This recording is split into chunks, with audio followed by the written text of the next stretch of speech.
Notre meilleur en 180 secondes vous propose sur rcinet.ca d'abord cette entrevue informative, émotive sur l'adoption internationale aujourd'hui.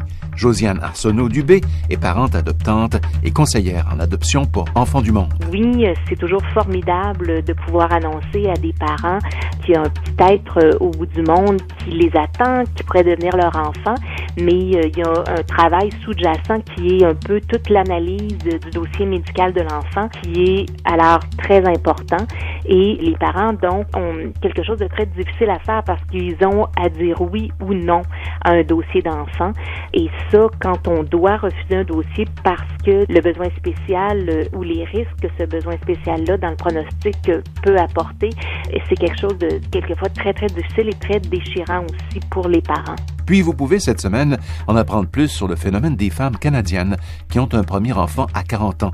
C'est de plus en plus fréquent.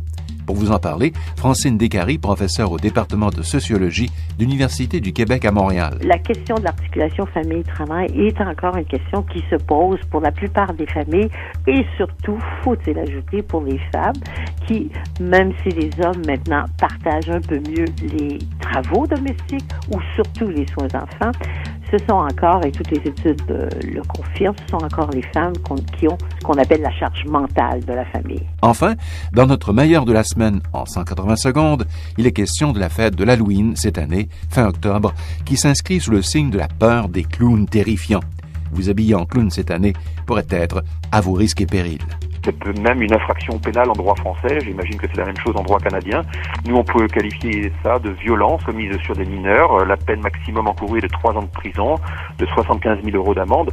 Et un phénomène qui, au départ, pouvait faire rire ou être pris à la légère, finalement. Donc, c'est un phénomène qui est pris très au sérieux. Là, on parle de personnes vêtues d'habillement, de clowns, de façon assez spéciale, avec une chaîne dans les mains. Ça peut être provocateur. Ça peut engendrer de la violence avec des gens de l'entourage, des gens qui voient ça ou qui pensent que la personne ou les clowns en question pourraient s'attaquer à leurs enfants. Alors poursuivez votre découverte cette semaine sur rcinet.ca et la page de Tam Tam Canada.